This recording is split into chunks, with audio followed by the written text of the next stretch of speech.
क्योंकि ये जो है ये पहले नहीं था। पहले कैसे था कि मेजरली यूज़ किया जाता था AutoCAD mechanical and AutoCAD civil. लेकिन सबसे ज़्यादा कंफ्यूजन बच्चों को ये होता है कि ऑटोकैड में सिमुलेशन होता है कि नहीं। अभी कैसा होता है कि जो भी ऑटोकैड होता है ना, तो ऑटोकैड में सिमुलेशन बिल्कुल नहीं होता है। क्यों नहीं होता है? क्योंकि ये सिंबल रहा तो उसके एट्रीब्यूट्स दिखेंगे, उसके वैल्यूज़ दिखेंगे, वो सब दिखेंगे। उसके जो लुकअप रहता है, लुकअप में क्या होता है, स्कीमेटिक के अंदर जो लुकअप होता है, लुकअप में उसके एक ऑब्जेक्ट रहता है, कितने केवी का है, कितना उसका वैट है, उसका ऑल द शायद ब्रांड भी रहता है कि हाँ, कौन सा ब्रांड भी होता है उसका। मित्सुबिशी हो गया, हनीवेल हो गया, ये सब कंपनीज है। एलजी हो गया, एलजी अभी तो नाम सुना भी नहीं होगा लोगों ने कि एलजी में भी यूज़ किया जाता है, तो एलजी में भी अभी यूज़ हो रहा है। तो वही बात है कि जो पीएलसी है उसमें कैसे कि डिफरेंट ट्रेंड्स आते जा रहे हैं, और स्काडा का कैसे कि सुपरविजन है ना, तो वहाँ पे कैसे आता है कि वहाँ पे सिर्फ आउटपुट जो भी है वो चेकअप का या फिर जो भी उसमें एरर्स है वो डिटेक्ट करने का काम, वो काम हो रहा है स्काडा। लेकिन अभी आगे जब बात की जाए पीएलसी के बारे में, तो पीएलसी ये जो यूज़ हो रहा है ईच एंड एवरी इंडस्ट्री में हो रहा है। इसकी डिमांड बढ़ रही है। क्यों डिमांड बढ़ रही है? क्योंकि हर इंडस्ट्री को जो भी एक्विजिशन चाहिए वो कम टाइम में चाहिए, टाइम कम चाहिए। मेजरली तो टाइम कम होना चाहिए, तो वहाँ पे जो हाफ ऑटोमेशन का यूज़ हो रहा है उसे हम फुल्ली करना चाहते हैं। जैसे कि आपने एक एग्जांपल दिया बॉटल फिलिंग का, तो वो सही बात है। वहाँ पे कैसे कि वहाँ पे ऑलमोस्ट 90% तो काम फुल्ली ऑटोमेशन से हो रहा है ना, तो ये बात सही है। अभी कैसे कि अभी जो आता है अभी 3 सॉफ्टवेयर, मैंने तो सुना है 3 सॉफ्टवेयर का यूज़ होता है वहाँ पे। 3 सॉफ्टवेयर कौन से होते हैं? एक तो होता है सॉलिडवर्क्स जो होता है प्रोडक्ट डिज़ाइन के लिए, जो होता है 3D प्रोडक्ट डिज़ाइन के लिए। उसके बाद क्या होता है कि एम्बेडेड सिस्टम, और जो भी कैलकुलेशन का पार्ट आता है वहाँ पे आता है मैटलैब।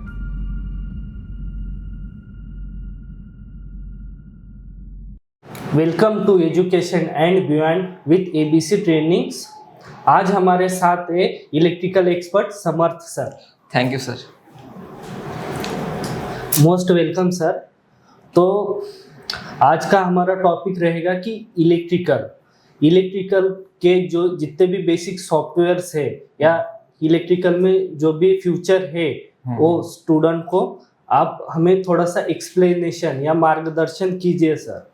ओके, तो कैसे होता है कि इलेक्ट्रिकल में तो मल्टीपल सॉफ्टवेयर्स अवेलेबल है मार्केट में। जैसे लाइक इलेक्ट्रिकल ऑटोकैड है, ई प्लान है, ई प्लान के अलावा होता है एम्बेडेड सिस्टम है, एम्बेडेड सिस्टम और मैटलैब है। और जैसे जैसे इलेक्ट्रिकल मार्केट ग्रो अप हो रहा है, जैसे जैसे ईवी का जोन आते जा रहा है मार्केट में, तो इलेक्ट्रिकल का जो ज़रूरत है मार्केट में वो बढ़ती जा रही है। जो भी नीड होती है वो बढ़ रही है इलेक्ट्रिकल की। इसलिए इलेक्ट्रिकल फील्ड के जो भी सॉफ्टवेयर हैं उनके बारे में हमें जानकारी होनी ही चाहिए, क्योंकि ये मार्केट की ज़रूरत है। Presently EV sector, solar sector ये बढ़ रहा है, तो फिर ये मार्केट में हमें बहुत ज़रूरत है कि जो भी चीज़ें आ रही है उसे हम एक्वायर करना चाहिए।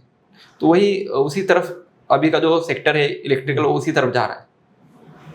लेकिन सर जैसे आपने अभी बोला कि इलेक्ट्रिकल में बहुत से सॉफ्टवेयर है, तो हम पहले बेसिक से स्टार्ट करते हैं कि जैसे बेसिक में अपना आता है इलेक्ट्रिकल ऑटोकैड, जिसमें हम 2D डायग्राम्स बनाते हैं। कैड में तो वो मतलब ऑटोकैड में बहुत से, जैसे मैकेनिकल का हुआ, सिविल का हुआ, वैसे अपना इलेक्ट्रिकल का है। तो हमें थोड़ा सा उसमें गाइड कीजिए कि इन सब कैड में डिफरेंस क्या है और इलेक्ट्रिकल कैड इसमें क्या है। क्योंकि जहाँ तक मैंने सुना है या मुझे जानकारी है, अपना इलेक्ट्रिकल कैड सिर्फ 2D में वर्क करता, अदर 3D में भी वर्क करते हैं। अभी कैसे होता है कि मार्केट में तो 3 काइंड्स के कैड अवेलेबल है। Firstly mechanical, civil and electrical. तो CAE और CAD होता है, कंप्यूटर एडेड इंजीनियरिंग। तो इंजीनियरिंग में कैसा होता है कि ओवरऑल इंक्लूडेड आ जाता है, लेकिन ऑटोकैड ये आता है CAD में, कंप्यूटर एडेड ड्राइंग्स डिज़ाइंस में आता है। तो वहाँ पे क्या होता है एग्जैक्टली, वहाँ पे एक चीज़ होती है, एक होता है प्रोडक्ट जिसमें मैकेनिकल का यूज़ होता है, जहाँ पे प्रोडक्ट डिज़ाइन के लिए मैकेनिकल का मेजरली यूज़ किया जाता है। उसके अलावा होता है सिविल। सिविल का यूज़ क्यों होता है? क्योंकि कंस्ट्रक्शन, जो भी बिल्डिंग कंस्ट्रक्शन होते हैं, लेआउट्स होते हैं, या फिर जो भी नॉर्मल ड्राइंग्स होते हैं वहाँ पे भी सिविल का यूज़ किया जाता है कंस्ट्रक्शन या फिर लेआउट बनाने के लिए। और अब आते हैं हम इलेक्ट्रिकल पे। तो इलेक्ट्रिकल कैसा होता है कि इलेक्ट्रिकल का जो मेजर यूज़ है वो पैनल लेआउट्स और स्कीमेटिक में आता है। जो भी बेसिकली इलेक्ट्रिकल ड्राइंग्स होते हैं उसमें मल्टीपल कैसे होते हैं कि लेआउट्स होते हैं। एक नॉर्मल सर्किट्स का भी एक डिज़ाइन करने के लिए हम इलेक्ट्रिकल की ज़रूरत पड़ती है, क्योंकि जो भी टूल्स इसमें अवेलेबल होते हैं वो अदर 2 कैड्स में अवेलेबल नहीं होते, मैकेनिकल एंड सिविल में वो अवेलेबल नहीं होते।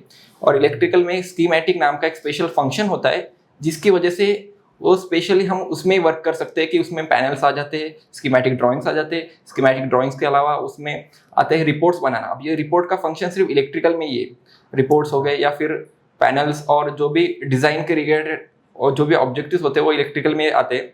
और जो भी मैकेनिकल एंड सिविल में कैसे होता है कि उसमें स्पेशली यूज़ होता है लेयर्स कमांड का यूज़ होता है सिविल में, क्योंकि वहाँ पे मल्टीपल लेयर बनाने पड़ते हैं। और मैकेनिकल में कैसा होता है कि 3D का यूज़ होता है, 3 डायमेंशनल प्रोडक्ट का जैसे हम बनाते हैं तो प्रोडक्ट कैसा होता है कि 3 डायमेंशनल होता है, तो प्रोडक्ट का जो लेआउट होता है वो हर एंगल से हमें पता होना चाहिए, जैसे कि आइसोमेट्रिक में वो ड्रॉ किया जाता है। तो वही हमें सिर्फ बेसिक जो ड्राइंग्स होते हैं वो आइसोमेट्रिक में इलेक्ट्रिकल में होते हैं, लेकिन एडवांस लेवल में नहीं होते।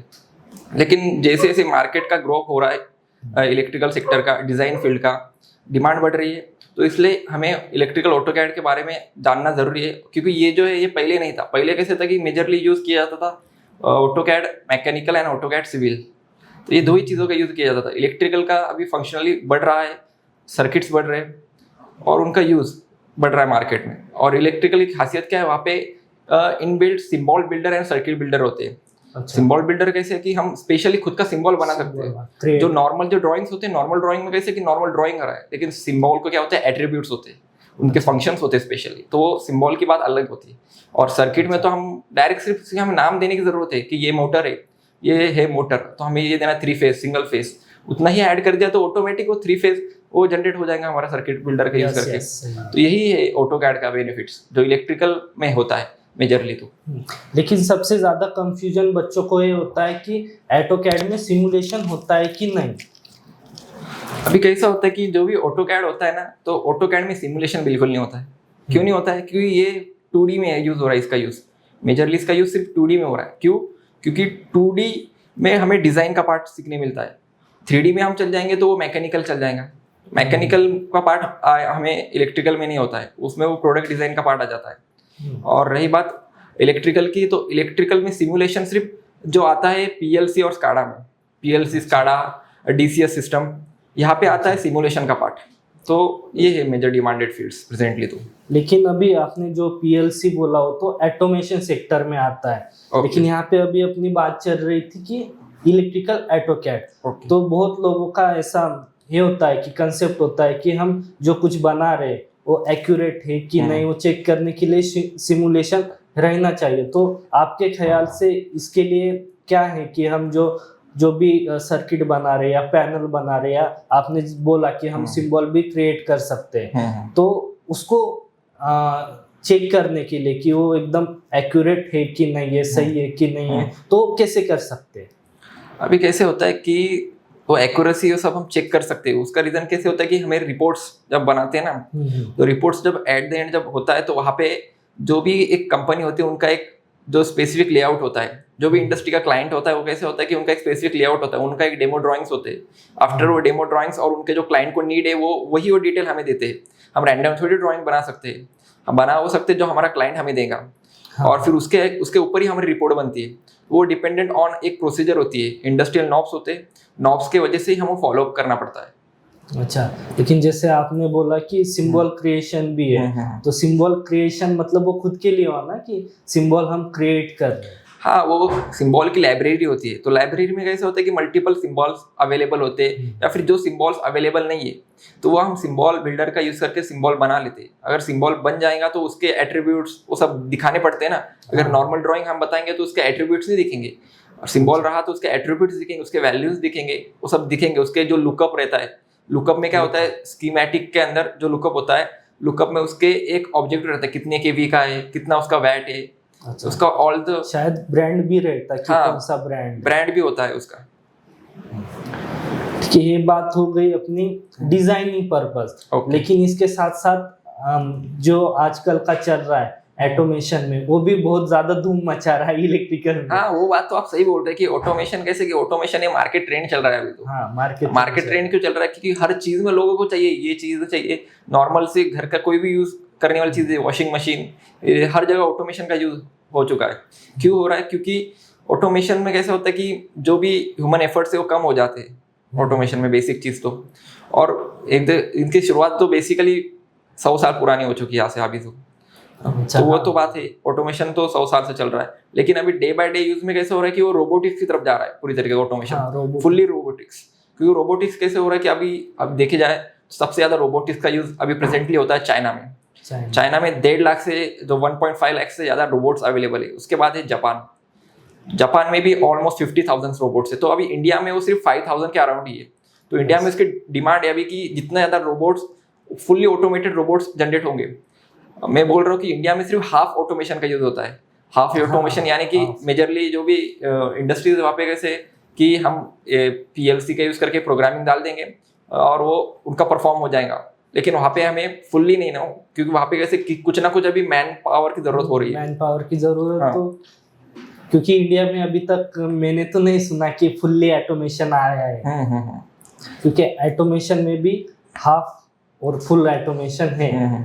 अभी कैसे है कि इंडिया में अभी जैसे जैसे अभी टेस्ला आने वाली है। टेस्ला अगर आ गई तो टेस्ला क्या करेंगे, वो फुल्ली ऑटोमेटेड उनका सिस्टम ये है। उनके जो भी ईवी व्हीकल्स है फुल्ली ऑटोमेटेड बेस है। वो ना कि वो ऐसा सोच रही नहीं रहे कि हमें यहाँ पे ऑटोमेशन चाहिए तो फुल्ली चाहिए। और ऐसे कि इंडिया का जो भी मार्केट है ना वो अभी बहुत ग्रो अप होने वाला है। अभी जो मार्केट है 3.2 की जो भी जीडीपी चल रहा है वो ऑलमोस्ट 6 ट्रिलियन की होने वाली है 2030 तक। और उसमें मेजर रोल रहने वाला है ईवी सेक्टर का। आपको एक बात बताऊंगी कि हम बात करते हैं अभी जो ईवी अभी प्रेजेंट में है 5% है, 10% है। अभी कैसे कि जो भी गवर्नमेंट है उसको पूरी तरीके से ईवी आना चाहिए, इसलिए उसके लिए क्या अलग अलग स्कीम्स निकाल रही है। क्यों, उसके बिहाइंड द रीजन है क्योंकि जो भी ईवी है वो मार्केट में आना चाहिए और मार्केट में वो कॉस्ट इफिशिएंसी होना चाहिए। अभी अपना ऑटोमेशन का टॉपिक छिड़ा है तो ये बताइए कि उसमें जो एक सॉफ्टवेयर है पीएलसी एंड स्काडा का, तो वो क्यों इतना आईएमपी है, या उसकी जरूरत क्या है, उसका फ्यूचर स्कोप क्या है, या वही करना क्यों बेटर रहेगा? ओके, अभी कैसे होता है कि जो पीएलसी, स्काडा एंड डीसीएस ये तीनों भी ऑटोमेशन में आ जाते हैं और हर किसी के स्पेसिफिक ये मुझे एक्सपर्टीज है हर सॉफ्टवेयर की। जैसे पीएलसी में कैसे होता है कि प्रोग्रामिंग लॉजिक कंट्रोलर, यहाँ पे हम ब्लॉक्स प्रोग्रामिंग का यूज करते हैं, लैडर का यूज करते हैं। स्पेशली क्यों यूज करते हैं, वहाँ पे कैसे होता है कि वहाँ पे फंक्शंस होते हैं। फंक्शंस जैसे होते हैं कि जो भी हम रियल वर्किंग हो रहा है उसके बेस पे वो प्रोग्राम्स होते हैं। हम जो रियल टाइम पे चल रहा है वो हम प्रोग्राम बनाते हैं। वो बनाने के बाद उसका जो भी आउटकम होता है उस स्काडा का यूज होता है वहाँ पे सुपरवाइज करने के लिए, कि जो भी आउटकम आने वाला है वहाँ पे सुपरविजन के लिए कुछ ना कुछ चाहिए ना, तो वहाँ पे जो स्काडा सॉफ्टवेयर का यूज होता है। और मेजरली जो वाटर फिलिंग प्लांट्स है या फिर बेवरेजेस इंडस्ट्रीज हो गए या फिर जो भी अभी एफएमसीजी सेक्टर होगा, FMCG sector just like Coca Cola या फिर पेप्सी, ये जो एफएमसीजी सेक्टर है यहाँ पे मेजरली ऑटोमेशन का यूज हो रहा है। क्योंकि उनको कैसे मैन पावर कम चाहिए, मेजर थिंग्स। मैन पावर क्यों कम चाहिए, क्योंकि मैन पावर अगर कम रही और पीएलसी में ऑटोमेशन होगा तो वहाँ पे कैसे कि ऑटोमेटिक कंपनीज को जो उनका बेनिफिट है वो बढ़ जाएगा।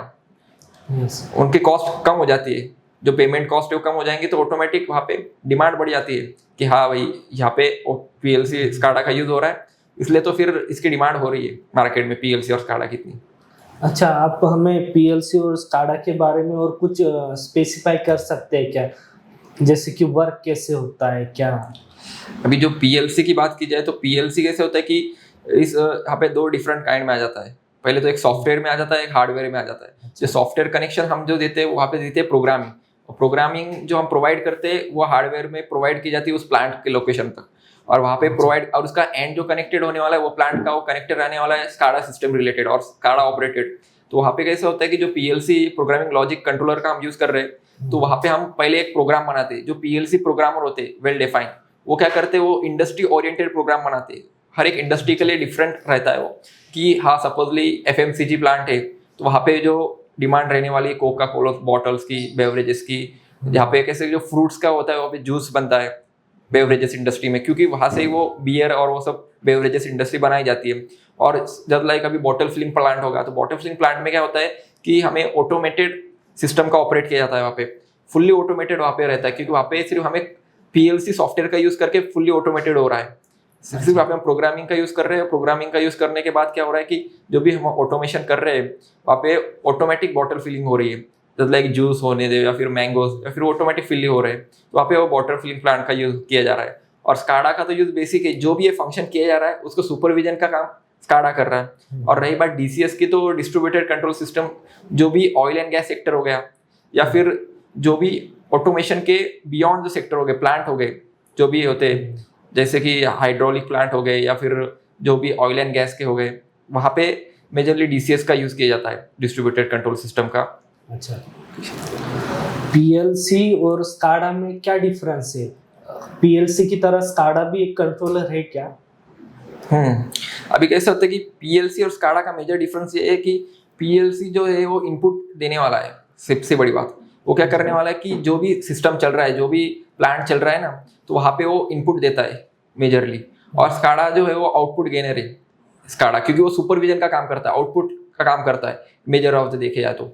और जो भी पीएलसी जो होता है उसमें कैसे कि डिफरेंट वर्जन से या फिर डिफरेंट फैक्टर से पीएलसी हर कंपनी के बोले तो मेजरली 7 से 8 कंपनीज है, और हर जगह पे अलग अलग कंपनी का भी यूज किया जाता है। वहाँ पे प्रोग्रामिंग में डिफरेंस है, और स्काडा में भी है, लेकिन स्काडा इतना ज़्यादा ये नहीं है, इतना ज़्यादा डिफरेंट नहीं है स्काडा में, लेकिन पीएलसी में बहुत ज़्यादा। जैसे कि पीएलसी सीमेंस होगा जो मैक्सिमम यूज़ किया जाता है। उसके बाद सबसे पहले तो एलन ब्रेडली का यूज़ किया जाता था, उसके बाद जो है मित्सुबिशी हो गया, हनीवेल हो गया, ये सब कंपनीज है। एलजी हो गया, एलजी अभी तो नाम सुना भी नहीं होगा लोगों ने कि एलजी में भी यूज़ किया जाता है, तो एलजी में भी अभी यूज़ हो रहा है। तो वही बात है कि जो पीएलसी है उसमें कैसे कि डिफरेंट ट्रेंड्स आते जा रहे हैं, और स्काडा का कैसे कि सुपरविजन है ना, तो वहाँ पे कैसे आता है कि वहाँ पे सिर्फ आउटपुट जो भी है वो चेकअप का या फिर जो भी उसमें एरर्स है वो डिटेक्ट करने का काम, वो काम हो रहा है स्काडा में। स्काडा में एरर डिटेक्ट का तो मैंने नहीं सुना है, क्योंकि स्काडा का वर्क सुपरविजन का होता है ना, कि वो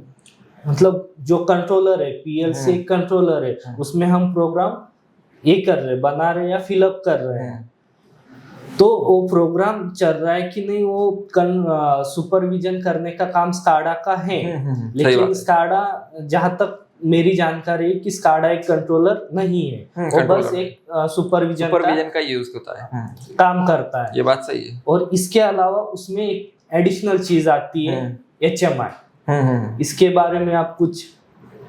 अभी कैसे होता है कि HMI का जो यूज होता है इंडस्ट्रियल जो ट्रबल शूटिंग के लिए, मैंने तो जो भी देखा है HMI का यूज ट्रबल शूटिंग के लिए यूज किया जाता है मेजर ऑफ द। जैसे ट्रबल शूटिंग, अब ट्रबल शूटिंग के लिए एक होती है कि फिन क्राफ्ट नाम की एक मशीन के बारे में मैंने सुना था, कि वहाँ पे कैसे होता है कि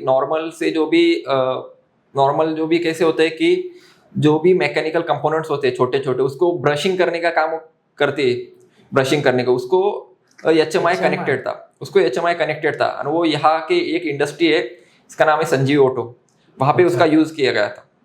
ये मेरे सामने के एग्जांपल लीजिए इसके बारे में। अच्छा, क्योंकि जहाँ तक बेसिक लोगों को पता होता है कि HMI एक स्क्रीन होता है जो उसके ऊपर हम कंट्रोलिंग भी कर सकते हैं, मतलब नॉर्मली जैसे कि हमने पीएलसी में प्रोग्राम्स वगैरह बनाए, लेकिन वो प्रोग्रामिंग के अंदर क्या है क्या नहीं, वो बेसिक लोगों को पता नहीं होता। लोग स्क्रीन के ऊपर देख के ही बताते हैं। जैसे कि अगर उसमें हुआ, जैसे आपने बॉटल फिलिंग का बोला, तो वो डिस्प्ले पे शो करता है कि कितना प्रोडक्शन हुआ, क्या हुआ, तो HMI का ही काम है ना। हाँ, वो भी HMI का है, लेकिन मैं जो बात कर रहा हूँ वो हार्डवेयर की बात कर रहा हूँ, जिसका जो आउटपुट कनेक्टेड होता है, वो सब चीज़ों के बारे में। ट्रबल शूटिंग में वो सब चीज़ें होती है। आपकी जो बात हो रही है वो सॉफ्टवेयर के बारे में, क्योंकि अब मैंने जो मेरे पॉइंट ऑफ व्यू से देखे जाए वो बताऊंगा आपको, क्योंकि वो मैंने स्ट्रांगली देखा है, तो वो बात कर रहा हूँ। अच्छा, नेक्स्ट अपना है कि पीएलसी में फ्यूचर स्कोप है कि नहीं, क्योंकि बहुत लोगों को ऐसा होता है कि अभी सॉफ्टवेयर है, क्योंकि बेसिकली बहुत से बच्चे क्या करते हैं, अपनी खुद की कोर हार्ड लगती तो दूसरे सेक्टर में जाने का ट्राई करते हैं। मैं तो बोलूंगा, उनको ऐसा लगता है कि वो आईटी के साथ कंपेयर करते हैं, क्योंकि वो सॉफ्टवेयर लिए आता है ना, तो आईटी के साथ कंपेयर। अभी कैसे होता है कि मैं तो इतना बोलूंगा कि पीएलसी में तो बहुत स्कोप है मार्केट में अभी तो, क्योंकि जैसे जैसे जो इलेक्ट्रिकल सेक्टर है ना वो बहुत बढ़ रहा है। इलेक्ट्रिकल सेक्टर जितना बढ़ता जाएगा उतना इस फील्ड को स्कोप बहुत बढ़ेगा। और इसका कैसे कि ये जो फील्ड है ना, ऑटोमेशन की फील्ड, पीएलसी की फील्ड, ये इंक्रीज होती जा रही है। अब आईटी का सेक्टर की बात की जाए तो आईटी सेक्टर की जब जरूरत थी इसलिए उसकी डिमांड बढ़ गई, सीधी सी बात है। लेकिन अब उसकी डिमांड घट रही है, और जो कॉस्ट ऑफ एफिशिएंट बता रहे हैं ना उसकी डिमांड के हिसाब से वो बहुत कम हो रहा है। अब इतने सारे लोग हो जाएंगे मार्केट में, तो उसकी जो कॉस्ट होती है वो कम हो जाती है। लेकिन इलेक्ट्रिकल वैसा नहीं, इलेक्ट्रिकल का अभी जो होने वाला है अपोजिट होने वाला है, जो मार्केट है प्योर अपोजिट होने वाला है। क्योंकि इलेक्ट्रिकल जो सोलर सेक्टर में हो रहा है, ईवी में हो रहा है, सोलर सेल में हो रहा है, तो वहाँ पे जो ईच एंड एवरी इंडस्ट्री में उसकी जरूरत पड़ रही है, अब देखे जाए तो ऑटोमेटिव सेक्टर हो गया या फिर मैकेनिकल इंडस्ट्रीज होगी। पहले कैसे होता है कि मैकेनिकल इंडस्ट्रीज या फिर ऑटोमेटिव में सिर्फ जो मैकेनिकल इंजीनियर है ऑटोमेटिव में वही हायर होते थे मैक्सिममली। इलेक्ट्रिकल सिर्फ नॉर्मली 1 या 2 या फिर बहुत मिनिमम होते थे। लेकिन अब जैसे डिमांड बढ़ रही तो यहाँ पे 50% का जो आंकड़ा है ना इलेक्ट्रिकल का वो हो रहा है डायरेक्ट 50% इलेक्ट्रिकल चाहिए 50% मैकेनिकल चाहिए, ऐसा हो रहा है। क्यों? क्योंकि इनको जो नॉलेज है प्योर इलेक्ट्रिकल का वो उनको पता है कि यहाँ पे क्या हो रहा है कि ईवी का आ रहा है, तो ईवी के बेस पे वो हायरिंग चल रही है बेसिकली। और आप जो बात कर रहे हैं कि पीएलसी की डिमांड तो बहुत है। और कैसे कि जिसको अगर प्योर नॉलेज रहा पीएलसी का तो वो क्या कर सकता है पता है क्या? वो खुद एक इंडस्ट्री का पूरा लेआउट बना सकता है। उसने अगर लेआउट बना लिया लैडर से या फिर ब्लॉक से, तो फिर कैसे होता है कि उसे पता है कि यहाँ पे ऑटोमेशन ये सब चीजें हो रही है, तो वो सिर्फ एक कोड का यूज करेंगे वहाँ पे और लैडर लॉजिक का यूज करेंगे और ऑटोमेटिक को परफॉर्म होगा। ये सॉफ्टवेयर का बेनिफिट है। अच्छा, लेकिन पीएलसी सॉफ्टवेयर ही आना जरूरी है क्या, हार्डवेयर भी आना जरूरी है? अभी मेजरली कैसा होता है कि जो भी इंजीनियर्स होते हैं तो इंजीनियर्स का जो काम होता है ना, अभी इंडस्ट्री लेवल पे मैं जितना जानता हूँ मैंने देखा है तो उनको मेजरली सॉफ्टवेयर के बारे में ज़्यादा नॉलेज होनी चाहिए। क्योंकि हार्डवेयर का कैसा होता है कि हार्डवेयर को अब जो देख देख के हम ऑटोमेटिक पता चल जाता है कि ये हार्डवेयर है, लेकिन जब सॉफ्टवेयर के बारे में बेसिक नॉलेज नहीं रही कि ये सब कैसे वर्क हो रहा है, उसे रीडिंग नहीं जम रहा, पीएलसी जो लैडर है वो रीड नहीं करता रहा, तो फिर वो हार्डवेयर का यूजलेस हो जाता है। क्योंकि हार्डवेयर तो सीख जाएंगे at the point of view. तो इसमें और क्या है, मतलब फ्यूचर स्कोप मतलब किस तरीके से है? अभी कैसे कि जो पीएलसी है, पीएलसी का जो स्कोप मेजरली आता है कि ऑटोमेशन रिलेटेड फील्ड्स से। ऑटोमेशन रिलेटेड फील्ड्स जहाँ पे मेजरली अभी तो जो बेवरेजेस की फील्ड होती है, बेवरेजेस की फील्ड यानी कि जो भी नॉर्मल प्रोडक्ट्स होते हैं, एक दुकान पे जो प्रोडक्ट्स मिलते हैं मेजर ऑफ द वहाँ पे, या फिर जो भी आइसक्रीम मैन्युफैक्चरिंग प्लांट्स होते हैं, जैसे कि आपको एक कंपनी के बारे में बताता हूँ, फॉक्स नाम की कंपनी, जिनका जो आइसक्रीम बनाती है उनका नासिक में प्लांट है, तो वहाँ पे मेजरली पीएलसी का यूज हो रहा है। तो ये जो सेक्टर है, ये सेक्टर जैसे ये सेक्टर तो कभी बंद होने वाले नहीं है, उल्टा इनकी डिमांड बढ़ेंगी या फिर इनका एक सिमुलेट होगा या फिर शॉर्ट में होगा। तो शॉर्ट में होगा इसका मतलब ऑटोमेशन का यूज हो रहा है, ऑटोमेशन आगा इसका मतलब पीएलसी का यूज हो रहा है, और पीएलसी आगा तो ऑटोमेटिकली स्काडा का यूज हो जाता है। तो ऐसे एक चेन है यहाँ पे, इसका यूज होने ही वाला है ये, क्योंकि मेजर डिमांडेड सेक्टर से। और ईवी का जैसे जैसे यूज बढ़ते जाएगा वैसे वैसे ऑटोमेशन आएगा, क्योंकि ऑटोमेशन यानी कि जरूरत है अभी तो, क्योंकि एक एक चीज जब कम होंगी तो टाइम बचता है। लेकिन आप ईवी बता रहे हैं, कौन सी ईवी की बात करें? इलेक्ट्रिकल व्हीकल ना। लेकिन इलेक्ट्रिकल व्हीकल के अलावा इंडस्ट्री भी ऑटोमेशन की तरफ और बढ़ रही है, IoT 4.0। IoT इंडस्ट्री 4.0 है, तो मतलब ये इलेक्ट्रिकल व्हीकल मैन्युफैक्चरिंग की बात हुई जो आपने कही, लेकिन बहुत से इंडस्ट्री है, आप ईवी में पीएलसी यूज हो रहा है वो अच्छी बात है, लेकिन इंडस्ट्री लेवल पे भी हो रही है, तो वो आप कैसे डिफाइन करेंगे? अभी कैसे होता है कि जो पीएलसी है ना, तो पीएलसी अभी बात की जाए, आपने बात की आईओटी की, तो आईओटी हो गया या फिर एम्बेडेड सिस्टम्स हो गया, तो ये सब इसमें आ जाते हैं। ऑटोमेटिव एम्बेडेड सिस्टम होगा, ये सब एम्बेडेड सिस्टम में आ रही है सब पार्ट, आईओटी हो गए या फिर ऑटोमेटिव एम्बेडेड सिस्टम हो गया, ये टोटली पार्ट आता है एम्बेडेड में। अब एम्बेडेड में कैसा होता है कि रियल टाइम में वर्क करना पड़ता है। और आप बात कर रहे हैं कि पीएलसी और ये सब कनेक्टेड कैसे हो सकते हैं, कनेक्टेड कैसे होंगे, क्योंकि जैसे भी जो भी ऑटोमेटिव सेक्टर है, ऑटोमेटिव सेक्टर में अभी भी देखे जाए तो मैन पावर का ज़्यादा यूज होता है। अच्छा, ऑटोमेटिव सेक्टर मेजरली तो मैन पावर का यूज होता है। अब बेस्ट एग्जांपल मैं आपको बताऊँ तो बजाज का आप देख सकते हो, वहाँ पे मैक्सिमम यूज अभी भी मैन पावर का यूज है। मैं ऐसा नहीं बोल रहा हूँ कि वहाँ पे ऑटोमेशन का यूज नहीं किया, ऑटोमेशन का यूज है वहाँ पे, जो किया है न्यूमेटिक का किया है, न्यूमेटिक का यूज किया, लेकिन मेजर ऑफ द पीपल्स अभी भी प्रेजेंट है ना वहाँ पे, वो मैन ही है जो अभी काम कर रहे हो, फिटिंग करने का काम या फिर जो भी व्हीकल को डिजाइन करने का, कलर देने का मैन ही कर रहे, तो वो ऑटोमेटिक से वैसे कनेक्टेड हो रहा है। क्यों ऐसे? अभी यहाँ पे जो बेवरेजेस की फील्ड देखे जाए वो कैसी बॉटल फिलिंग होगा, वहाँ पे ऑलमोस्ट 90% तो भी ऑटोमेशन चल रहा है, सिर्फ प्रोग्रामिंग और कोडिंग या फिर जो भी हार्डवेयर का काम है नॉर्मलाइज वो कर रहे हैं मैन पावर से। अच्छा, ये बात होगी। और कौन कौन से एप्लीकेशन है सर पीएलसी के बारे में? आपने एक बता दिया कि ऑटो फिलिंग का हो गया, तो और भी यूज होंगे ना? अभी कैसे होता है कि ऑयल एंड गैस सेक्टर हो गए, एयरक्राफ्ट सेक्टर हो गया, मरीन डिजाइन सेक्टर हो गए, इस सब जगह पे हो रहा है। जैसे कि हम एयरक्राफ्ट में जो होते हैं ना, एयरक्राफ्ट में होता है एविएशन मैनेजमेंट होता है और एवियनिक्स फील्ड का यूज किया जाता है।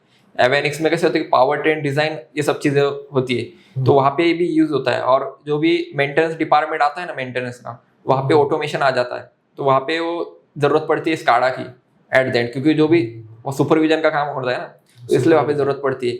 और ऑयल एंड गैस में तो ऑलरेडी सुपरविजन होता ही है, तो वहाँ पे भी पीएलसी और स्काडा आ जाता है। और जो भी मशीनरीज होते हैं ना, इंडस्ट्रियल मशीनरीज या फिर इंजन मैन्युफैक्चरिंग, वहाँ पे भी इनका यूज़ किया जाता है। और जो भी मरीन में होता है ना, मरीन ड्राइव्स, वहाँ पे भी यूज़ किया जाता है। और नीचे जो जाते हैं सबमरीन्स, वहाँ पे भी यूज़ किया जाता है। तो ये सब एप्लीकेशन, वो एप्लीकेशन ठीक है, लेकिन वहाँ पे यूज़ कैसे होते हैं? अब यूज़ कैसे होता है कि वो हर डिपेंड करता है कि उनके वहाँ पे प्रोडक्ट क्या है। और फिर अब कैसे ऑयल एंड गैस में कैसे कि ऑयल जो प्लांट होता है ना, तो ऑयल लेने का काम करते हैं वो, ऑयल वहाँ पे डिफाइन करते हैं। उनमें वहाँ पे जो सुपरविजन का काम होता है कि जो ऑयल रिफाइन हुआ है नहीं, उसे इतनी हीटिंग हुआ है नहीं, वहाँ पे हर काइंड का डिफरेंशिएट होता है। कैसे कि अब हीटिंग पे डिपेंड करता है कि वो ऑयल क्या बनने वाला है। सबसे पहले कैसे होता है कि सबसे पहले आता है क्रूड ऑयल। क्रूड ऑयल को कैसे कि हम हीट करते हैं, तो हीट कैसे कि 320 उसको हीट किया तो वैसे कि डीजल बन जाएगा, और उसको 600 तक अगर हीट किया तो वो बन जाता है पेट्रोल। ये होता है कि एप्लीकेशन की हर इंडस्ट्री में हम कैसे एग्जैक्ट उसका यूज कैसे किया जा रहा है। तो वो कैसे हो रहा है कि उसे हम सुपरविजन कर रहे हैं कि अगर वो हीटिंग में इस लेवल तक जा रहा है तो उसका जो भी हीटिंग पॉइंट है इतना होना चाहिए, या फिर जो भी उसका स्पेसिफिक जो भी यूज है वो यहाँ तक ही है, इससे ज्यादा हो नहीं पा रहा है, तो ये आ रहा है। तो आफ्टर डेट क्या होने वाला है कि अभी सपोजली ये तो हो गया एक एग्जांपल। आपको भी कुछ पता है कि इसके बारे में कुछ एग्जांपल्स? हाँ पता है ना, जैसे कि पीएलसी, प्रोग्रामेबल लॉजिक कंट्रोलर, उसके नाम में ही एक कंट्रोलर। कोई भी सिस्टम हमें ऑटोमेटिकली कंट्रोल करनी होगी तो उसमें यूज होता है। जैसे कि वाटर फिलिंग प्लांट या कौन सा भाई लिक्विड प्लांट हुआ फिलिंग का, तो एकदम एक्यूरेटली वो हर एक बॉटल में एक्यूरेटली वो एकदम जो लिक्विड है, वाटर हो या और कोई हो, ठीक है, तो एकदम एक्यूरेटली फिलअप होता है। तो पीएलसी के प्रोग्रामिंग की वजह से ही होता है, नाम की जैसा वो कंट्रोलर है। जैसा कि अभी बहुत से बच्चे अपना प्रोजेक्ट कर रहे हैं पीएलसी के बेस पे, बेसिक लेवल के एकदम, जैसे 4-वे ट्रैफिक सिग्नल कंट्रोलर हुआ, वो भी ऑटोमेटिकली, और जैसे ऑटोमेटिकली कार पार्किंग सिस्टम का हुआ, ऑटोमेटिकली कार वॉशिंग का हुआ, या लिफ्ट का हुआ 2 फ्लोर 3 फ्लोर। तो अभी क्या था, ये प्रोग्राम्स बच्चे आर्डिनो में भी बनाते थे, ठीक है, न्यूमेटिक बेस हो या हाइड्रोलिक बेस हो, आर्डिनो में भी सेम प्रोग्राम बनाते थे। लेकिन होता था क्या, जो भी आर्डिनो में प्रोग्राम हम फिलअप करते थे वो एकदम फिक्स रहते थे। लेकिन पीएलसी में क्या है, वो हम चेंज कर सकते हैं, एज पर रिक्वायरमेंट हम उसको चेंज कर सकते हैं प्रोग्राम में। तो इतने सारे एप्लीकेशन हैं। आपने सही बात बोली। जो भी प्रोजेक्ट्स है उसमें तो ये सब चीजें यहाँ तक ही लिमिटेशंस है। उसको इंडस्ट्रियल लेवल में जाएंगे तो वहाँ पे बहुत डीप में, और जो भी है एग्जांपल्स होते हैं बड़े बड़े हो जाते हैं बहुत ज्यादा, तो वो कैसे डिफरेंशिएट नहीं कर पाएंगे कि हम इस लेवल तक जा सकते हैं। लेकिन जो भी बेसिक है तो बेसिक तो ठीक है, आप करेक्ट बात कर रहे हैं। लेकिन अभी आगे जब बात की जाए पीएलसी के बारे में, तो पीएलसी ये जो यूज हो रहा है ईच एंड एवरी इंडस्ट्री में हो रहा है, इसकी डिमांड बढ़ रही है। क्यों डिमांड बढ़ रही है? क्योंकि हर इंडस्ट्री को जो भी एक्विजिशन चाहिए वो कम टाइम में चाहिए, टाइम कम चाहिए, मेजरली तो टाइम कम होना चाहिए। तो वहाँ पे जो हाफ ऑटोमेशन का यूज हो रहा है उसे हम फुल्ली करना चाहते हैं। जैसे कि आपने एक एग्जांपल दिया बॉटल फिलिंग का, तो वो सही बात है। वहाँ पे कैसे कि वहाँ पे ऑलमोस्ट 90% तो काम फुल्ली ऑटोमेशन से हो रहा है ना, तो ये बात सही है। और रही बात स्काडा की, तो वो तो एट द एंड वो सुपरविजन करेगा जो कुछ वहाँ पे दिखने वाले प्रॉब्लम्स है, या जो भी वो सिस्टम में चल रहा है, जो भी वो प्लांट में चल रहा है, वो आउटपुट वो बताएगा कि हाँ यहाँ पे ये प्रॉब्लम है, यहाँ पे डिटेक्ट करेगा कि हाँ ये प्रॉब्लम आ रही है। तो ये आ गया पीएलसी और स्काडा का पार्ट। और सपोजली हम नेक्स्ट जब देखे जाएंगे तो अभी ईवी का बढ़ रहा है, इलेक्ट्रिकल व्हीकल का मार्केट बढ़ रहा है। तो इलेक्ट्रिकल व्हीकल के लिए आपको कौन से सॉफ्टवेयर के बारे में पता है कि जो वहाँ पे यूज किए जाते हैं? इलेक्ट्रिकल व्हीकल्स में एम्बेडेड सिस्टम भी आता है, मैटलैब भी आता है। तो ये सॉफ्टवेयर है जिसकी हेल्प से हम ईवी में यूज कर सकते हैं। ओके, अगर आपको इसके अंदर डीप नॉलेज होगा तो आप एक्सप्लेन कर सकते हैं। अभी कैसे कि अभी जो आता है, अभी 3 सॉफ्टवेयर मैंने तो सुना है 3 सॉफ्टवेयर का यूज होता है वहाँ पे। तो 3 सॉफ्टवेयर कौन से होते हैं? एक तो होता है सॉलिड वर्क्स, जो होता है प्रोडक्ट डिजाइन के लिए, जो होता है 3D प्रोडक्ट डिजाइन के लिए। उसके बाद क्या होता है कि एम्बेडेड सिस्टम, और जो भी कैलकुलेशन का पार्ट आता है वहाँ पे आता है मैटलैब। क्योंकि मैटलैब जो मेजरली हम यूज करते हैं वो कैलकुलेशन के लिए। कैलकुलेशन जो भी मैट्रिसेस हो गए, जो भी मैट्रिसेस होते हैं ना, multiplications, fractions, addition, divisions, calculations, वो थाउजेंड्स ऑफ द कैलकुलेशन वो इंस्टेंटली बताता है। सिर्फ हमें प्रॉपरली वो प्रोग्राम वहाँ पे कोड करना पड़ता है। जितना परफेक्ट करेंगे उतना ही हमने एंटर किया तो वहाँ पे उसका सॉल्यूशन इंस्टेंट मिल जाता है। हमें प्रॉपर कोडिंग करनी पड़ती है वहाँ पे मैटलैब की, वो आ जाता है सिमुलिंक का पार्ट। और वो मेजरली उसका यूज आ जाता है R&D में, सॉलिड वर्क के साथ। क्योंकि सॉलिड वर्क में कैसे होता है कि प्रोडक्ट डिजाइन किया जाता है। सॉलिड वर्क में हम क्या कर रहे हैं कि 3D का एक प्रोडक्ट है, उसे हम शेप कर रहे हैं कि ये हमें ये व्हीकल हमें इस डिजाइन में चाहिए, इसका ये रेशियो है, इसका ये पावर ट्रेन डिजाइन है, इसका ये बैक है, इसमें इतना टॉर्क चाहिए, इसमें इतना फोर्स चाहिए, वो सब चीजें वहाँ पे डिजाइन हो रही है। तो वहाँ पे मैटलैब का यूज करके कैलकुलेट कर रहे हैं। और फिर हम आते हैं एम्बेडेड सिस्टम पे। तो एम्बेडेड सिस्टम का यूज कैसे होता है कि यहाँ पे दो टाइप में आ जा रहा है। एक तो कैसे कि एक आता है पूरा हार्डवेयर में, जो इन पे बेस चलता है, सॉलिड वर्क और इन सब के बेस पे, और एक आता है सॉफ्टवेयर में। और ओवरऑल अगर एम्बेडेड सिस्टम की बात की जाए तो ऑटोमेटिव के अलावा भी उनका यूज होता है IoT में, इंटरनेट ऑफ थिंग्स, जो transporting one place to another place by this software we have to use. And यहाँ पे 70% एम्बेडेड का यूज हो रहा है अभी। तो जैसे जैसे EV बढ़ेंगी इसका रेशियो उल्टा होने वाला है। 70% जो यूज होने वाला है वो होने वाला है एम्बेडेड का ऑटोमेटिव में। EV का जैसे रेट बढ़ेगा, अभी तो कितने 5 to 10% EV इंडिया में अवेलेबल है। जैसे वो 40% हो जाएंगे, जैसे गवर्नमेंट प्रिडिक्ट कर रही है कि 40% of the vehicles in India 2030 में रहने वाले। 2030 में कैसे 40% व्हीकल्स रहने वाली है। तो वहाँ पे जो EV के जो भी जॉब्स रहने वाले वो सबसे ज्यादा डिमांडेड रहने वाली है। और जिनको ये सॉफ्टवेयर्स आएंगे, जिनको सॉलिड वर्क में एक्सपर्टीज होंगी, मैटलैब में एक्सपर्टीज होंगी और अपने एम्बेडेड सिस्टम में रहेंगी, तो वो ऑटोमेटिकली हाँ उनको आ रहा है। तो उनको क्या चाहिए, स्किल वर्कर चाहिए। जिनको आज ही इनमें एक्सपर्टीज है तो ऑटोमेटिक वो हायर पोजीशन पे इजीली हायर हो जाएंगे। जैसे अभी आपको एक एग्जांपल देता हूँ, आज प्रेजेंट में डिमांडेड कौन सी फील्ड है? IT फील्ड है, IT डेटा साइंस की फील्ड। जैसे 2016-17 में हम बात कर रहे थे कि डेटा साइंस की क्या है, ये करना चाहिए या नहीं, इसमें करियर है या नहीं। 2016 में हम बात कर रहे थे। लेकिन अभी जैसे जैसे IT का बूम आया, डेटा बढ़ गया, IT यूजर्स बढ़ गए, डेटा जो ट्रांसमिट है वो सब बढ़ गया। तो फिर वो अभी क्या हो गया कि उसका उस टाइम पे लग रहा था कि ये इसका चलने वाला है, इसका स्कोप है या नहीं, पता ही नहीं एग्जैक्टली।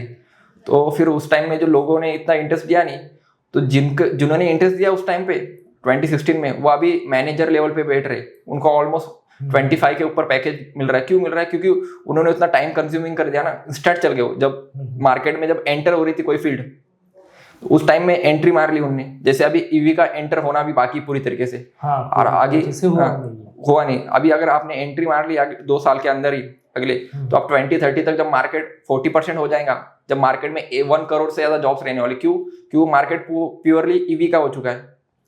तो वहाँ पे जो नॉर्मल व्हीकल्स जो दिखने वाले वो 5% दिखेंगे, उल्टा रेशियो हो जाएगा। आज जो चल रहे हैं नॉर्मल पेट्रोल डीजल पे, तो वो चलने वाले कैसे, वो चलने वाले 5% रहने होंगे और जो 40% रहने वाले हैं वो EV के रहेंगे। तो ऐसा रेशियो हो जाएगा अभी। लेकिन ये रेशियो होने के लिए बहुत टाइम है अभी। टाइम तो है, लेकिन अभी इलेक्ट्रिकल के पॉइंट ऑफ व्यू देखिए तो ये जो अपनी जो फील्ड है इलेक्ट्रिकल की, उसका स्कोप है बेसिकली। इसमें देखी जाए तो ऑटोमेटिव सेक्टर और मैकेनिकल सेक्टर है ना, उसको कुछ तो भी कट ऑफ हो रहा है EV इलेक्ट्रिकल की वजह से। लेकिन बहुत लोगों को डर है कि EV अभी नहीं, बाद में आने वाला है। मतलब टाइम पीरियड बहुत है उसके लिए, वो आने में टाइम पीरियड बहुत है। तो बहुत लोगों का कहना रहता है कि अभी हम उसमें क्यों करें। बेसिकली इलेक्ट्रिकल के बहुत से कंसेप्ट होते हैं, जैसे कि कोई मेंटेनेंस में जाता है, ऑपरेटिंग सिस्टम ऑपरेट करता है, या एक आधी मशीन ऑपरेट वगैरह करता है, तो उसको ज्यादा प्रेफरेंस देते हैं EV के कंपैरिजन में। अभी कैसे होता है कि आप जो बात कर रहे हैं, जो भी ऑपरेटिंग सिस्टम या फिर जो करता है, तो वो कैसे थी, वो अभी प्रेजेंट मार्केट के सिनेरियो के हिसाब से जॉब से ना। अभी कैसे कि जो ऑपरेट कर रहा है, इसको ऑपरेटिंग में एक्सपर्टीज है, वो चीज में एक्सपर्टीज है, इसलिए वो बता रहा है कि हाँ मुझे ये चीजें आ रही है। लेकिन अगर हम 2030 या फिर जो भी 2 साल के बाद के मार्केट में देखे जाए, EV का ऐसे जो इन्हांसमेंट बढ़ने वाला है मार्केट में, तो वो एंगल से देखे जाए तो जो कोर्सेस है, सॉलिड वर्क्स हो गए, मैटलैब्स हो गए, तो इनकी डिमांड ऑटोमेटिक बढ़ जाएंगी। क्योंकि उनको जो एक्यूरेसी करने वाले बंदे चाहिए। जो भी कंपनीज होती है उनको क्या चाहिए कि हमें हाँ ये इसमें मास्टर है, ये सॉफ्टवेयर में ये मास्टर लोग है। उनको ऐसे लोग चाहिए, उनको ये लोग नहीं चाहिए कि हाँ हमें ऑपरेटिंग सिस्टम आ रही है लेकिन हमें सॉफ्टवेयर का बिल्कुल नॉलेज नहीं है। तो वो वहाँ पे प्रॉब्लम आ जाता है ना। वहाँ पे क्या प्रॉब्लम आ जाता है, वहाँ पे वो लोग उल्टा इधर आएंगे कि ये सॉफ्टवेयर सीखो, ये सॉफ्टवेयर सीखने की जरूरत पड़ गई हमें ऑपरेटिंग आ रही लेकिन सॉफ्टवेयर का नॉलेज ही नहीं है कि कैसे वर्क हो रहा है, कैसे चलता है, सब पता ही नहीं ना। तो वो सब अलग चीज़ हो जा रही है। और अब बात कर रहे कि जो अभी प्रेजेंट जॉब्स के हिसाब से वो जॉब कैसे होते हैं कि वो हर सेक्टर में डिफ्रेंशिएट किया जाता है। जैसे कि अब जो मैकेनिकल सेक्टर्स हो गए, ऑटोमोबाइल सेक्टर हो गए, या फिर जो भी नॉर्मल इंडस्ट्रीज हो गए, वहाँ पे हर एक डिपार्टमेंट होता है। तो डिपार्टमेंट होने की वजह से वहाँ पे जो ऑपरेटिंग डिपार्टमेंट है या फिर मेंटेनेंस डिपार्टमेंट है, वहाँ पे उनको जरूरत कौन है कि जिनको इस फील्ड का नॉलेज है अच्छे तरीके से। अभी ये जो ऑटोमेटिव सेक्टर अभी नॉर्मल चल रही है पेट्रोल डीजल पे, अगर ये ईवी की हो गई, electrical vehicle, battery management system में आ गए, तो उनको नॉलेज वाले बंदे चाहिए ना। तो वो बोलेंगे कि हाँ इसके बारे में इसको नॉलेज है, तो इसको नॉलेज है तो मुझे यही बंदा चाहिए, भले ही पैकेज थोड़ा सा ज्यादा देगा, पैसा ज्यादा मिलेगा उनको उस टाइम पे। उस टाइम डिमांड बढ़ेगी ना, एट द एंड जो होता है पॉइंट ऑफ व्यू डिमांड का होता है। अब कोरोना का ही देख लीजिए, डिमांड बढ़ गई तो कोई भी जिसको इतना प्रॉपर नॉलेज भी नहीं था लेकिन कंपनी को जरूरत थी उस लोगों को, तो वो डिमांड बढ़ गई, तो इसलिए कंपनी ने जिनको इतना स्किल नहीं था उनको भी हायर कर लिया, क्योंकि उनको जरूरत है काम करने वाले लोगों के। एट द एंड वो सीख जाएंगे आजू बाजू का लोगों को देख के। अगर आपके पास ऑलरेडी स्किल है तो आपका कितना बेनिफिट होगा वही तो देख लीजिए। आपको इजीली 50 LPA के ऊपर पैकेज मिल सकता है, इजीली 15 LPA के ऊपर इजीली पैकेज मिल जाएगा। क्यों? तो है, स्किल तो चाहिए, स्किल के बिना तो कुछ नहीं ना। स्किल के बिना कुछ नहीं है, सही बोला आपने। अभी ये हो गया ईवी का। अभी आते हैं सॉफ्टवेयर पे। जो सॉफ्टवेयर आपने बोले कि ईवी में सॉफ्टवेयर यूज होते हैं, एम्बेडेड सिस्टम ऑटोमेटिव, उसमें आपने सॉलिड वर्क भी बोल रहा है, ठीक है। लेकिन कंसेप्ट मतलब बहुत लोगों का ऐसा होता है कि मैकेनिकल का सॉफ्टवेयर है, सॉलिड वर्क। तो एज ए इलेक्ट्रिकल कैसे वर्क करेगा? अभी कैसे होता है कि इसके लिए स्पेशल जो पोजीशन है ना इलेक्ट्रिकल डिजाइन इंजीनियर की, इलेक्ट्रिकल डिजाइन इंजीनियर जो पोजीशन आती है उसके लिए सॉलिड वर्क की मैंडेटरी जरूरत है, क्योंकि ये डिजाइन का पार्ट आएगा ना। और डिजाइन का पार्ट आएगा तो वहाँ पे डिफरेंशिएट कहा जा रहा है कि बैटरी मैनेजमेंट सिस्टम पे आ जाता है। और डिजाइन में कैसे होता है कि सॉलिड वर्क, अगर आपको डिजाइन के बारे में पता नहीं है कि ये डिजाइन कैसे बन रहा है या फिर डिजाइन का कैसे रेशियो हम कर रहे हैं, तो वो वहाँ पे आ रहा है सॉलिड वर्क। और आफ्टर दैट कैसे होता है कि उसके बाद आता है कि मैटलैब। मैटलैब क्यों आ रहा है? क्योंकि मैटलैब की जरूरत है हमें कैलकुलेशंस के लिए, measure of the calculation performing के लिए हम मैटलैब का यूज कर रहे हैं। और फिर इन सब का होने के बाद हमारा तो ऑलरेडी एम्बेडेड सिस्टम का उसमें तो मेजर ऑफ द रेशियो है कि इसका यूज होने वाला है। क्योंकि जहां तक मैंने सुना है मैटलैब का यूज मशीन लर्निंग में भी होता है। हाँ, मशीन लर्निंग में भी होता है, उसकी कोडिंग और सिमुलेशन चेक करने के लिए। तो वहाँ पे कैसे होता है कि मशीन लर्निंग में कैसे होता है कि सुपरवाइज अनसुपरवाइज ये टू डिफरेंट काइंड के लॉजिस्टिक्स होते हैं। तो वहाँ पे वो उनके बेसिस पे चलता है। और रही बात वहाँ पे कुछ ऑपरेशंस होते हैं, स्टैटिस्टिक्स होते हैं। अब आप अगर देखेंगे कि मशीन लर्निंग में पहला पॉइंट क्या होता है, अगर जो भी सॉफ्टवेयर इंजीनियर्स है उनका होता है सबसे पहले स्टैटिस्टिक्स। हमें स्टैटिस्टिक्स सीखना चाहिए। क्यों होता है? क्योंकि स्टैटिस्टिक्स में कैलकुलेशंस का पार्ट आता है। कैलकुलेशन आ गया तो मैटलैब आ गया, ये इजीली लॉजिक है इन सब चीजों का। तो ये बात आ गई। और रही बात आपकी बात की जाए कि सॉलिड वर्क का, तो ये बात होगी कि ये जरूरत है क्योंकि डिजाइन का फील्ड आगा। और मैटलैब की क्यों जरूरत है? क्योंकि यहाँ पे कैलकुलेशन का पार्ट आगा। और फिर अगली बात रही एम्बेडेड सिस्टम की, ऑटोमेटिव एम्बेडेड सिस्टम की। एम्बेडेड सिस्टम अगर ओवरऑल पकड़े जाए तो वहाँ पे IoT भी आता है, लेकिन हम कभी ईवी का पकड़े जाए तो वहाँ पे ऑटोमेटिव एम्बेडेड सिस्टम आएगा ओनली। अच्छा, तो वहाँ पे कैसे कि वहाँ पे डिफरेंट काइंड के सॉफ्टवेयर का यूज किया जाता है। जनरली ARM का यूज हो रहा है, LPC 3257 का यूज हो रहा है। ARM क्या होता है? Advance risk machines. ARM micro controller का यूज हो रहा है, माइक्रो कंट्रोलर 8051 और 8052 भी होता है जिसे हम PIC बोलते हैं, पेरिफेरल इंटरफेस कंट्रोलर बोलते हैं इसे, PIC। तो वहाँ पे इन सब चीजों का यूज हो रहा है। क्यों हो रहा है? क्योंकि ये जो चीजें हो रही है ना, इससे जो भी सॉफ्ट स्किल्स, जो भी ICs होते हैं ना, वो एकदम स्मॉल स्केल के होते हैं। उनमें कैसे कि एकदम छोटी सी चीज है और मल्टीपल हम उसमें कोडिंग्स कर सकते हैं। तो वहाँ पे कैसे कि अब जो ऑलरेडी पेट्रोल डीजल पे चल रही थी व्हीकल्स, तो उसमें कैसे था कि जो भी कॉस्ट है वो बहुत बढ़ रही थी उनके एक इससे।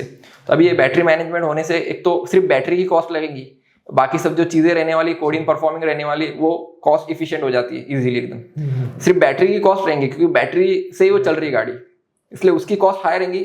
जो भी बन रही है अभी अपने लुब्रिकेंट से बेसिकली, वो उससे बन रही है, तो उसकी कॉस्ट के अलावा बाकी का जो कॉस्ट इफिशिएंट रहने वाली है ईवी। और दूसरी बात कैसे होता है कि ईवी का यूज बढ़ रहा है तो उसकी वजह से ऑटोमेटिक जो सोलर सेल्स के सोलर का यूज हो रहा है, क्योंकि बहुत तो जो व्हीकल्स है वो कनेक्टेड कैसे हो रहा है, क्योंकि चार्जिंग के लिए सोलर का भी यूज होता है। तो वो उसके बेस पे भी एक उनके चार्जिंग स्टेशन बन रहे सोलार के बेस पे, सिर्फ ईवी के लिए। वो डिपेंडेंट है एक मेक पे, वैसा ही हो रहा है यहाँ पे। ओके अभी ये हो गया इलेक्ट्रिकल का पार्ट। अभी इलेक्ट्रॉनिक्स में भी कुछ सॉफ्टवेयर है क्या जो यूज में आएंगे? अभी जो कैसे होता है कि इलेक्ट्रॉनिक्स में अभी मैं आपको एक बता रहा हूँ, 2 सॉफ्टवेयर अभी मेजरली ट्रेंडिंग है। एक तो एम्बेडेड सिस्टम की मैंने बात की है, और दूसरा है VLSI, very large scale integration automation जिसे बोलते हैं। तो उसका यूज होता है क्योंकि VLSI में क्यों हो रहा है कि वो चिप मैन्युफैक्चरिंग में आता है। हाँ, चिप और चिप ऐसी चीज है कि जो हर चीज में जरूरत होती है। हाँ, आपने एक कंपनी का नाम सुना होगा जो हर वाला ट्रेंडिंग होती है, जैसे कि एप्पल की चिप हो गई, एप्पल की Nvidia is the most beneficial in that kind, क्योंकि वो सबसे बढ़िया चिप मैन्युफैक्चरर है एनवीडिया, जिसकी जो चिप है वो सबसे बेस्ट होती है। और अपने नॉर्मल मोबाइल के लिए लोग बोलते हैं स्नैपड्रैगन बेस्ट है ऐसे लोग बोलते हैं, लेकिन जो मेजरली है ना एनवीडिया का सबसे ज्यादा चिप मैन्युफैक्चर में वो बेस्ट है। वो आता है सेमीकंडक्टर का पार्ट, वो आता है सेमीकंडक्टर का, जो भी चिप मैन्युफैक्चरर होते हैं वो होते सेमीकंडक्टर। और उसमें सेमीकंडक्टर में सबसे बड़ी इंडस्ट्री है टेक्सास नाम, टेक्सास इंस्ट्रूमेंट्स, जो बोले तो वर्ल्ड में सबसे बेस्ट है सेमीकंडक्टर मैन्युफैक्चरर में। तो यानी कि एनवीडिया है चिप मैन्युफैक्चरर में, लेकिन चिप मैन्युफैक्चर के लिए सेमीकंडक्टर चाहिए, और सेमीकंडक्टर कौन कर रहा है? Texas instruments.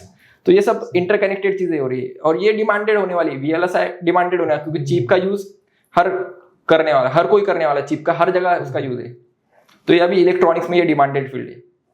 मुझे भी एक सॉफ्टवेयर पता है जो PCB डिजाइन के लिए PCB ऑरकैड। हाँ वो भी ठीक है, आप उसके बारे में कुछ बताइए मुझे, मैंने तो सुना है उसके बारे में, लेकिन ठीक है आप बताइए। नहीं, ऑरकैड में होता क्या है, वो 3 पार्ट में डिवाइडेड होता है, 3 पार्ट्स में डिवाइडेड होता है। उसमें कैप्चर, पीस्पाइस और PCB एडिटर। कैप्चर में नॉर्मली सिमेट्रिक सर्किट ड्रॉ किया जाता है, पीस्पाइस में उसका सिमुलेशन चेक किया जाता है। ठीक है, मतलब हम PCB बना रहे हैं तो उसमें कोई फॉल्ट है कि नहीं, क्या है, वो सब PSpice में चेक किए जाते हैं। ठीक है, फिर उसके बाद आता है PCB एडिटर, उसमें हम डायरेक्टली 3D मॉडल भी देख सकते हैं, फुटप्रिंट्स वगैरह सब कुछ ऐसा है उसमें ऑरकैड में। और वहां से गर्बर फाइल में कन्वर्ट करके उसको ये PCB डायरेक्टली ये होती है, प्रिंट हो के आती है।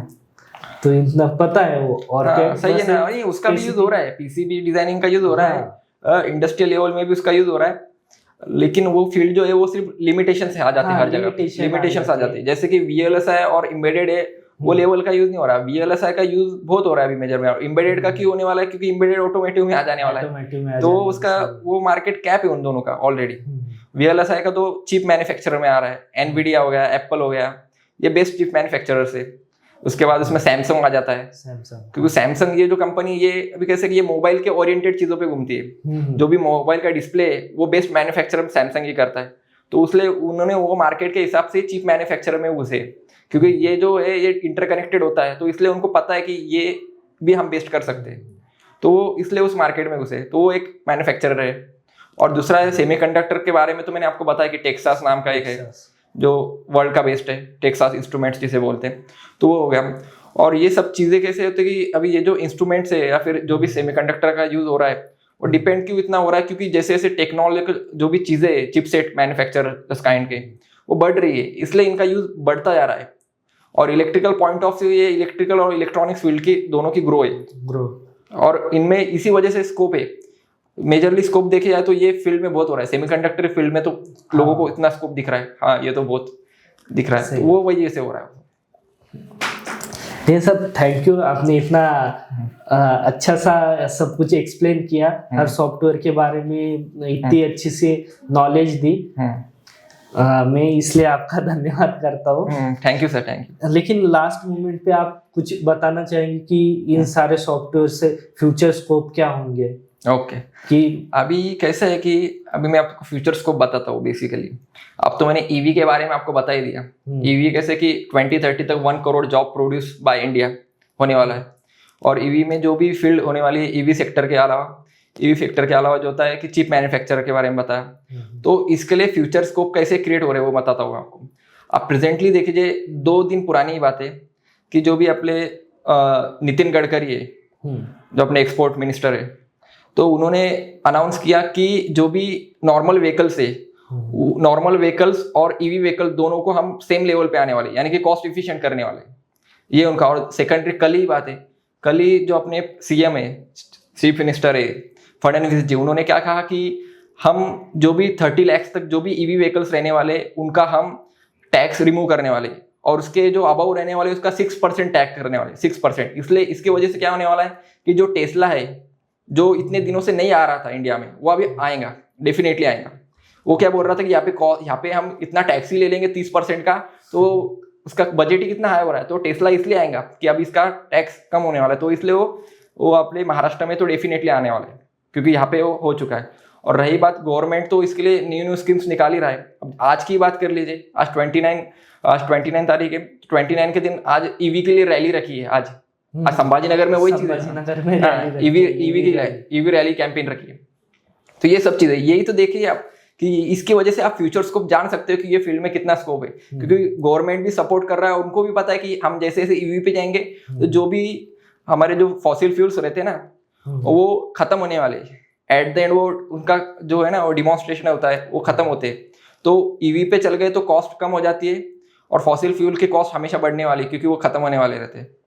तो ये है इनका फ्यूचर स्कोप। प्रेजेंट मार्केट में तो आपको दिख ही रहा है, और फ्यूचर के हिसाब से देखा जाए तो जैसे जैसे इनका ईवी का मार्केट कैप होगा, बढ़ता जाएगा, सोलार का बढ़ते जाएगा, वैसे वैसे इन सब चीज़ों को ऑटोमेटिकली यहाँ पे डिमांड बढ़ेंगी तो लोगों को जो स्किल वर्कर्स होते हैं उनकी ज़रूरत बढ़ेगी। उनकी ज़रूरत अगर बढ़ गई तो फिर क्या होने वाला है कि जिनको ये सॉफ्टवेयर्स आते हैं उनको नीड बढ़ेंगी कि हाँ ये सॉफ्टवेयर इनको आता है, तो वो एनी कॉस्ट आपको ऑलमोस्ट 10 to 50 लाख इजीली दे सकते हो।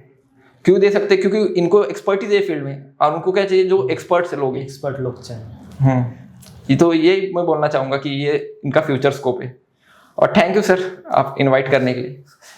थैंक यू सर, इतना अच्छा IMP नॉलेज देने के लिए।